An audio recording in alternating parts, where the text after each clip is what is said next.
El jambo fue un género de larga vida, pues sus orígenes se extienden muchos años antes de su aparición oficial en el siglo VII a.C. y alcanza las épocas helenística y romana. El ambiente de fiesta, ya pública, ya religiosa, es en el cual se desarrolla el jambo, especialmente los cultos de Deméter y Dioniso, si bien pronto se incorpora al simposio, a quien luego estará ligada su evolución y pervivencia. Son razones todas ellas para que el jambo se encuentre tan vinculado a la elegía desarrollada en los mismos espacios. En un sentido enteramente formal, el jambo es una variedad métrica concreta, aunque su temática y su entorno de recitación resulte tan semejante al de la elegía. El jambo, como metro empleado, desaparece durante los siglos V a IV a.C., ya que es incorporado a las formas dramáticas del teatro, principalmente a la comedia, para luego resurgir en la época helenística con finalidad incluso narrativa, como en Calímaco. Para Chris Carey, es posible que con el término jambo se hiciera referencia al contenido o al momento en que se cantaba esta poesía, o bien a ambos. Su sugerencia proviene de un fragmento de Arquíloco, que es el principal representante de este género, donde se afirma: y para mí, ni jambo ni placeres me interesan. Donde sugiere podemos reconocer que los placeres y el jambo se entienden como sustantivos, y no en el caso del primero como un metro, sino como una poesía. Lo que caracteriza al jambo es su tendencia a la burla y al escarnio, de ahí que incluso en una falsa etimología se enlazara este metro al verbo jambizo, que expresaba un ataque verbal. Y para la Edad Clásica, donde vemos su incorporación a otros géneros, estaba plenamente identificado con la invectiva personal, lo que le permitirá finalmente vincularse a géneros procedentes de rituales que entonaban cantos de naturaleza diversa en relación con Dioniso, como los Falicá, los Dithyrambos o el Satyricon. Dichos rituales permiten el empleo de un lenguaje y gestos obscenos.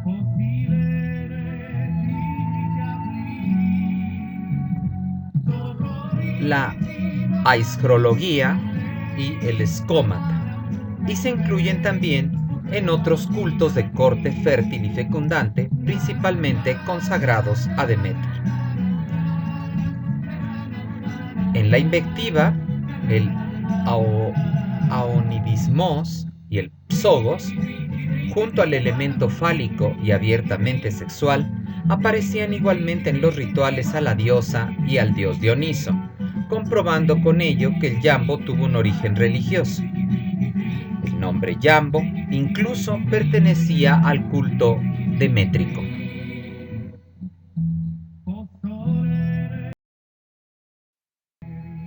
Otra característica del jambo, al menos que podemos apreciar en los tres exponentes arcaicos, es el interés en aspectos cotidianos de la vida, como lo es la comida y el sexo.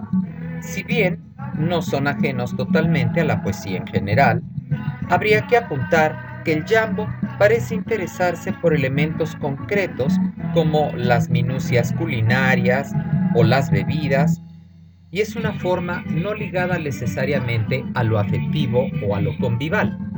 Así también a ello se alinea el interés por ciertas partes del cuerpo, normalmente relacionadas con los órganos sexuales, y le da pie al poeta para introducir la vulgaridad.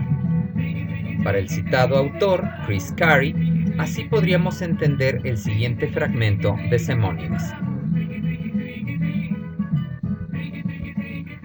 Y me sacaron de la cerradura trasera.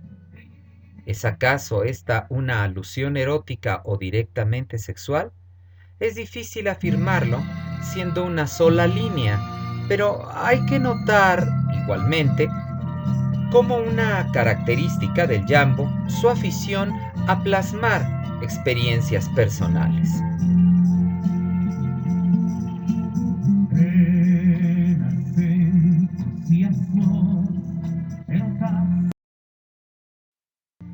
El jambo, como el resto de la lírica, ha tenido un pasado oral que ya puede reconocerse en el propio Homero y su presentación de diversos momentos para esta poesía ocasional tan distinta a la que él cantaba, tales como bodas, lamentos fúnebres o cantos de victoria.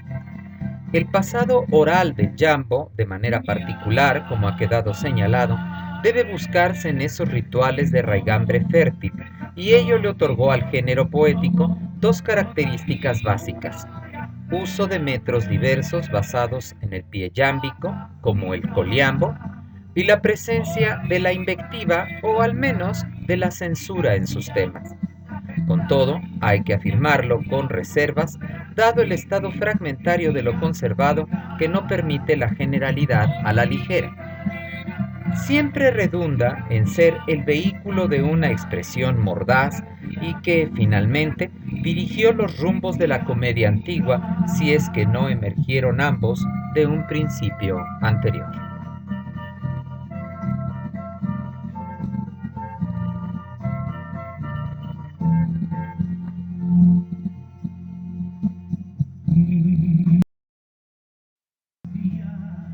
El poeta yámbico tiene como mejor representante a Arquíloco de Paros, y es quizá uno de los poetas más recordados y más difíciles de comprender y aquilatar. En principio resulta complicado precisar la vida de Arquíloco, y todo comienza con su fecha.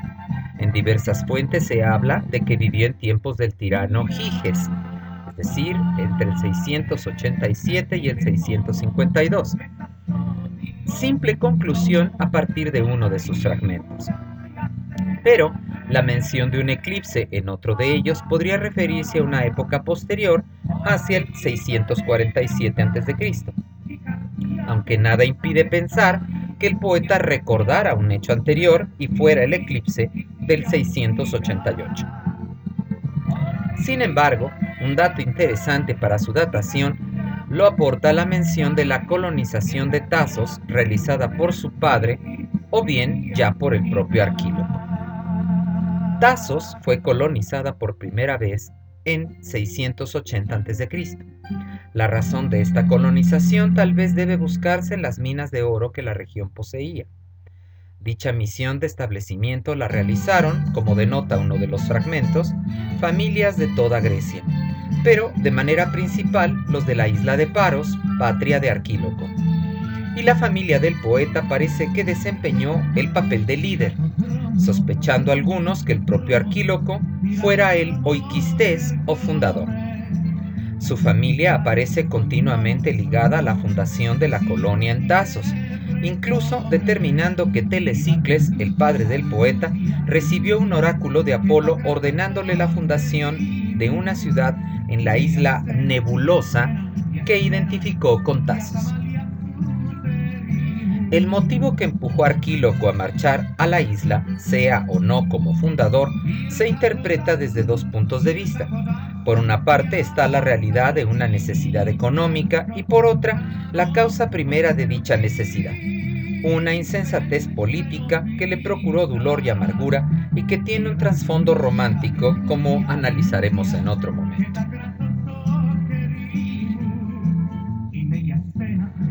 ¿Qué podemos decir de lo que ocurrió en la isla? El primer fragmento de Arquíloco lo conserva Plutarco en un opúsculo que denominó Sobre el destierro, y ello da cuenta clara que el texto de Arquíloco no debió ser muy halagüeño con respecto a la colonización de la isla cercana a Macedonia. Plutarco dice: pero también nosotros, según opinión de Arquíloco, que mirando de soslayo los fructíferos campos y viñedos de Tasos, por ásperos y desiguales, vilipendió a la isla diciendo: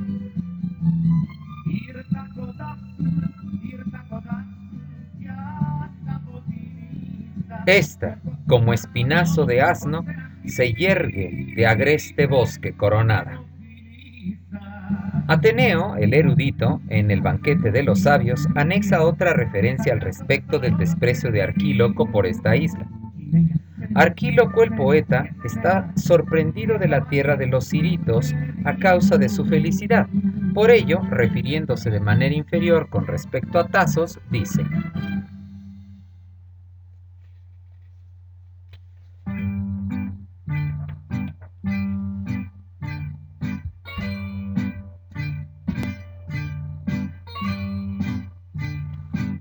no es una tierra hermosa, ni deseable, ni amable, como la que bordea las corrientes del Siris. Gracias a Estrabón, conservamos otro fragmento que refiere el término panélenos para referir a los diversos pueblos griegos, según apunta el autor, y nos permite saber que en Arquíloco se remitía a que la gente de toda Grecia había llegado a la isla como colonizadores. Si bien resulta más interesante el uso de la palabra oitsis, miseria, que, como en español, se relaciona con la pobreza y la angustia. Que a Tasos concurrió la miseria de toda Grecia. Pero hay otros datos más sobre la existencia de Arquíloco y han dado pie a una controversia sobre su vida, pues desde la antigüedad se hace un juicio moral negativo al poeta y que parece corroborarse en su poesía. Pero, por otra parte, se menciona que su propia isla, Paros, lo tenía en gran estima y lo consideraba un héroe local, aseverando incluso que cuando un tal Calondas lo asesinó en combate, el propio Apolo lo rechazó y no le permitió entrar a Delfos con estas palabras: sal del templo, puesto que has dado muerte a un servidor de las musas. Se considera en la tradición más difundida, aunque hoy sea cuestionada, que Arquíloco era hijo ilegítimo de Telesicles, un miembro destacado de la isla de Paros, y una esclava de nombre Enipo, por lo cual el poeta creció como un miembro de segunda fila de la sociedad y debió hacerse mercenario. Fue en esta vida de soldado donde encontró la subsistencia, pero donde también abandonó los antiguos valores de la sociedad aristocrática que le dio la espalda.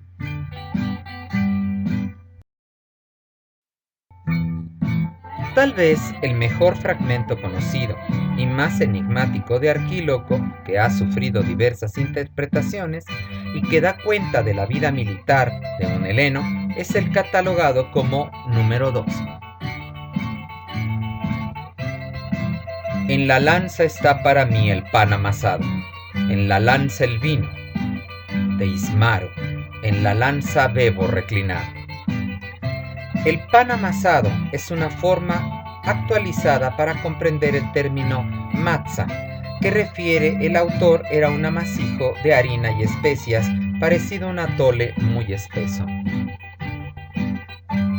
De nuevo es Arquíloco, en el fragmento 1, quien señala que la guerra era un medio de vida y a la vez podía enlazarse con otras preferencias vitales. Soy servidor del soberano Enyalo y conozco el amado don de las musas. Enyalo es un sobrenombre de Ares.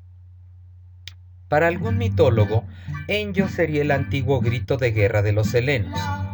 El término servidor no responde completamente al sentido heleno, que incluye tanto el de seguir las políticas o ideas de alguien, como el de compañero de armas o escudero, o incluso devoto y sirviente, o todos ellos en conjunto, por lo que la expresión del poeta se enriquece considerablemente. Conozco el amado don. La expresión en griego es muy interesante, puesto que alude a la episteme, o sea, al conocimiento por habilidad adquirida, por lo que deviene en una profesión, como si Arquíloco se llamara ahora poeta cuando todos lo conocían solo como guerrero.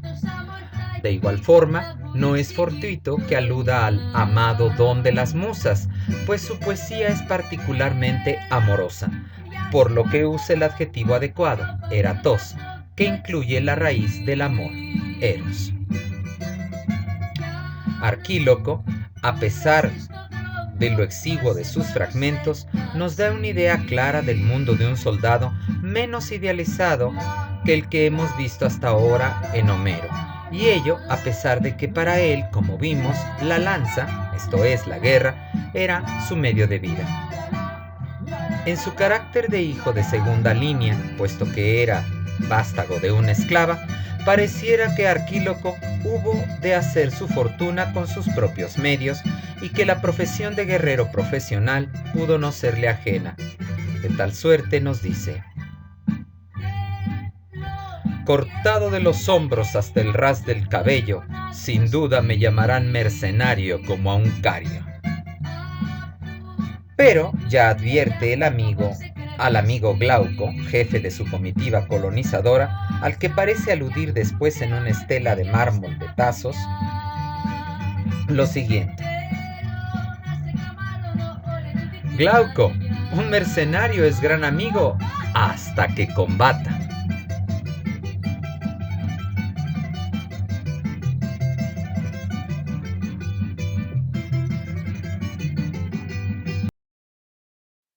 La guerra, al decir de estos fragmentos, podría no tomar los tintes idealizados que hemos visto desde Homero y luego con Tirteo y Calino.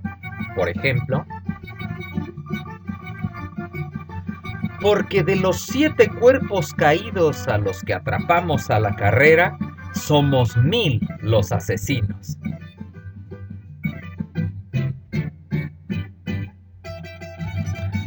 Con mi escudo un sayo se vanagloria, ese que junto a un arbusto, arma intachable, abandoné no queriéndolo, pero me libré del peligro.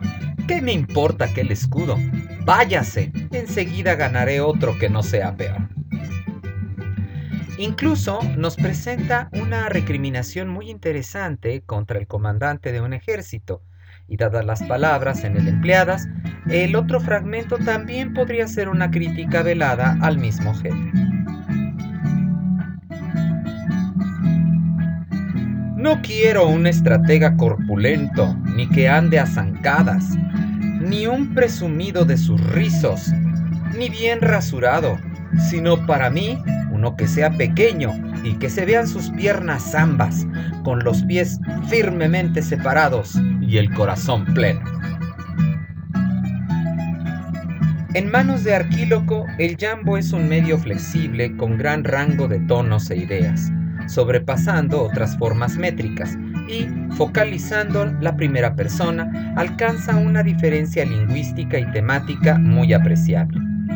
Pero, como dicha conducta deshonrosa no cuadra con las visiones de un héroe de Paros, y como dicha tradición está bien asentada en inscripciones de su isla natal y de su época, o inmediata esta, se ha supuesto que muchos no son fragmentos autobiográficos. De igual manera, se ha mencionado lo mismo para el pasaje más importante de la vida de Arquíloco, la relación con las hijas de Licambes.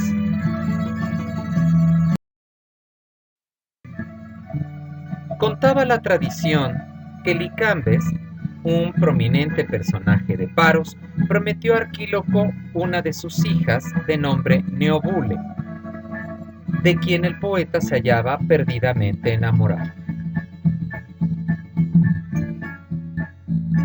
Porque, revuelto mi corazón, un deseo tal de pasión vertió sobre mis ojos espesa niebla, luego de robar mis suaves sentidos del pecho. La joven fue desdeñosa con él, y el poeta reviró seduciendo a su hermana menor y denostando a la bella Neobule con agrios poemas. Sin embargo, otra fuente aseguraba que fue Licambies quien deshizo el compromiso sin mediar explicación alguna, y por ello Arquíloco estalló en diatribas contra el padre y la hija o hijas, y fue tan acre su literatura que terminaron padre e hijas suicidándose. Arquíloco, ese poeta sincero y directo que conocimos como guerrero, es tal vez el más sincero también al expresar el amar de los varones, y 2 de sus fragmentos así lo revelan. Este hombre rudo nos muestra el amor de los varones irremediablemente vinculado al placer sensual, Los términos empleados en griego no son fácilmente traducibles. Al referir, por ejemplo, deseo de pasión, me quedé corto para expresar la frase directa del poeta. Él habla de eros filótetos, es el amor del sexo, puesto que filótetos es una expresión muy helena que vadea entre el deseo, el placer, la sensualidad, el erotismo y el coito. Amar y tener relaciones sexuales es algo que los varones no pueden ni quieren disociar, y Arquíloco lo expresa magistralmente al decir que ello ocurre en su corazón y lo revuelve, literalmente lo revuelca, lo vuelve de un lado a otro, una doble imagen que recrea la sensación y el acto sexual en una sola idea. Es un orgasmo vertido en palabras al referir la niebla que lo obnubila y la relajación sutil de sus sentidos al estallar el placer.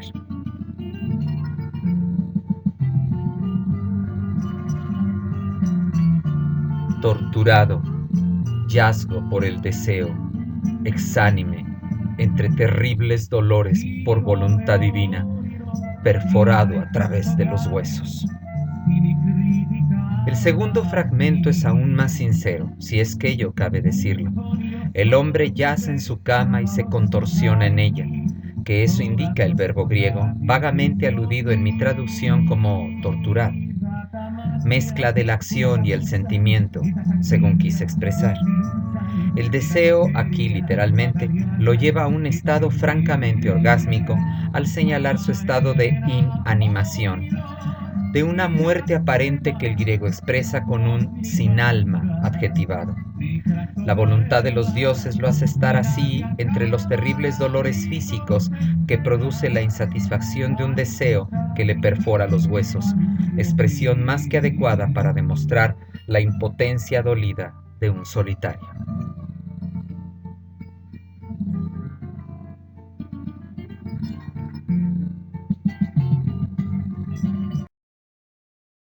Sobre el asunto de las licámbides, fue tal el escándalo y la vergüenza por lo acontecido con el padre muerto y sus hijas, que se hizo popular la frase «has pisado un arquíloco» en lugar de un escorpión. Creen los investigadores que el ataque debió ser más de corte político que personal, pero algunos fragmentos de Arquíloco refieren a Neobule y a otra de sus hermanas, con la que el poeta parece desquitarse del engaño de la mayor. La historia permanecerá en discusión sin duda. Pero repasemos los sentimientos vertidos en palabras por nuestro poeta. Los fragmentos expuestos a continuación son referidos por los autores que los conservan como pertenecientes a los dichos de Arquíloco contra o en relación con las hijas de Licambes, y dado el gran fragmento que veremos después, podría suponerse que la relación con dichas jóvenes no era precisamente de carácter muy puro, de ahí que no pueda dejarse de lado un doble sentido en las frases del poeta. Se divertía sosteniendo un tallo de mirto y una hermosa flor del rosal, y su cabellera ensombrecía sus hombros y espalda. En primera instancia, la imagen revela un encanto muy particular y masculino. Contemplar a la joven es admirar pequeños detalles que pasan desapercibidos para otros. Ella sostiene unas florecillas y parece disfrutar haciéndolo. Coquetea tal vez con aquellas ante los ojos del amado, que no deja de notar su cabellera negra caer sobre sus hombros, y de manera muy poética, desciendo ensombreciéndolos. No obstante, la rosa y el mirto son flores de Afrodita, y la evocación sensual no está de más. Una mujer helena solía llevar el cabello recogido, así que la alusión podría alinearse también a la sensualidad. Luego de disfrutar de su mirto, que no es raro que los griegos eufemísticamente llamen así a la vagina, y por tanto, supondríamos entonces que esa cabellera desparramada fuera ya expresión del momento posterior a su encuentro, ya una alusión incluso más directa a su vello púbico, puesto que lo que yo traduje por espalda también puede significar parte baja de la espalda.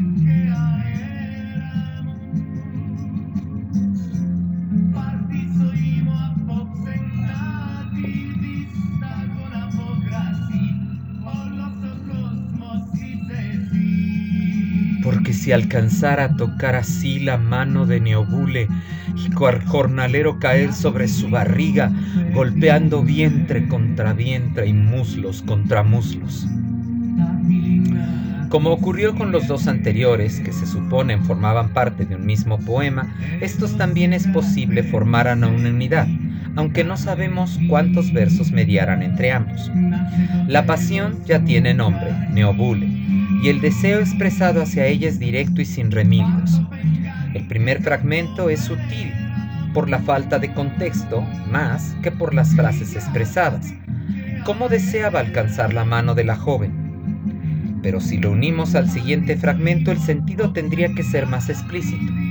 Arquíloco se ve a sí mismo como un trabajador, un jornalero dispuesto a la labor sexual.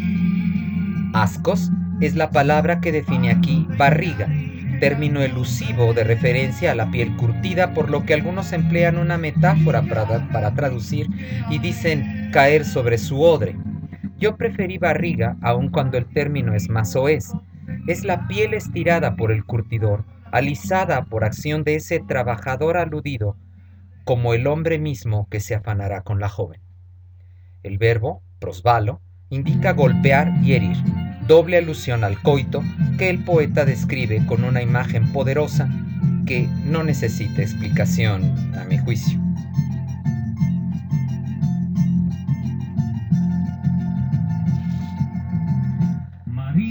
Ya no florece igual tu delicada piel, porque ya se resecan tus arrugas. Eres presa de la maldita vejez. El dulce encanto que brotaba de tu deseable rostro se ha desvanecido, porque sin duda te asaltaron muchos soplos de inviernos y muchas veces y muchas anguilas ciegas recibiste.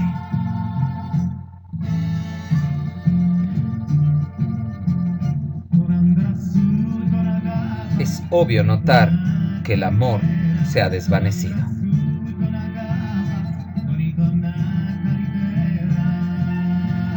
Gracias a un fragmento encontrado en 1974 se ha podido reconstruir este que, hasta ese momento, solo era un fragmento.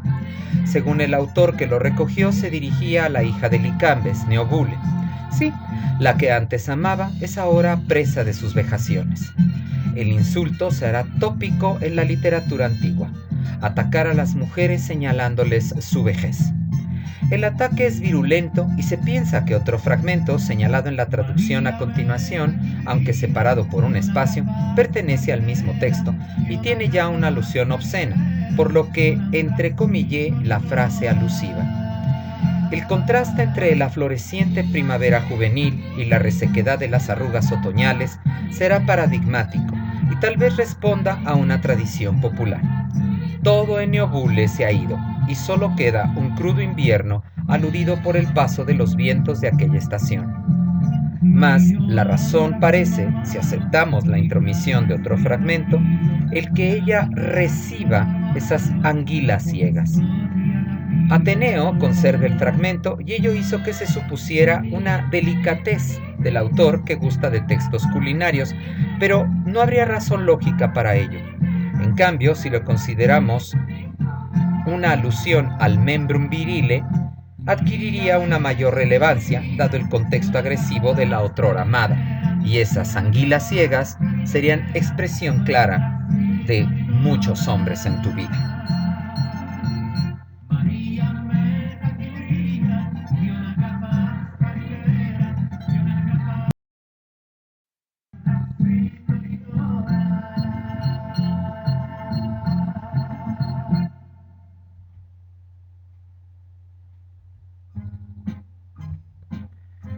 Estamos ahora frente a un fragmento especial de Arquíloco, uno muy difícil de interpretar, pero muy interesante.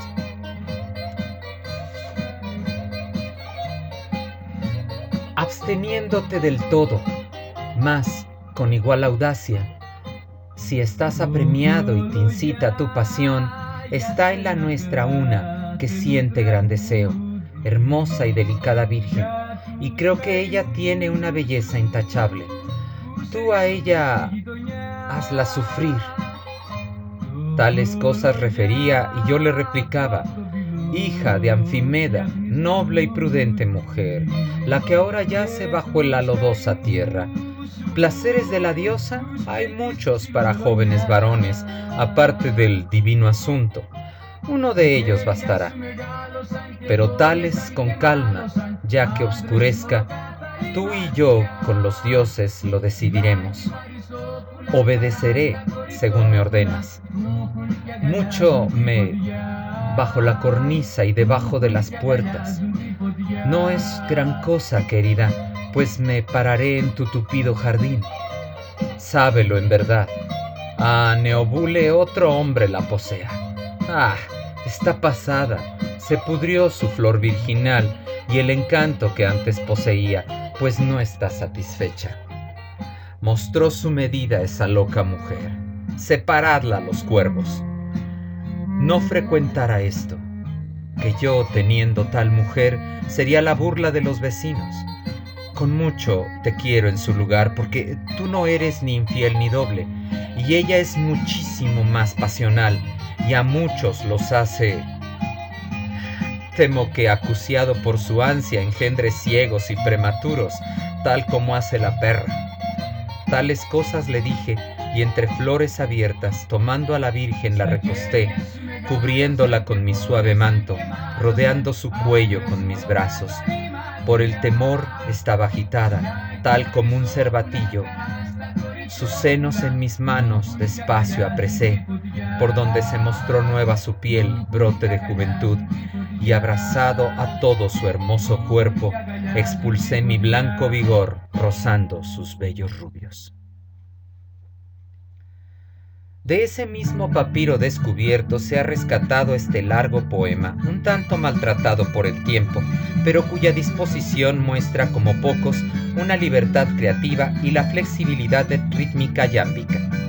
Estamos, por lo que parece, ante el monólogo del varón que refiere un diálogo anterior con una mujer. Yo la considero una alcahueta, dada la respuesta de Arquíloco o el hombre que habla, si es que no es él, donde con ironía la nombra como hija de Anfimeda, nombre parlante que significaría la de dobles intenciones. Una noble y prudente mujer refiere que yace, y aquí transforma una fórmula tradicional, bajo la negra tierra por bajo la lodosa tierra. Dicha alcahueta le sugiere a una joven, una virgen, según preferí traducir el usual Parthenos, que aquí sí cabría como una chica de himen intacto, por lo que se denota al final del texto.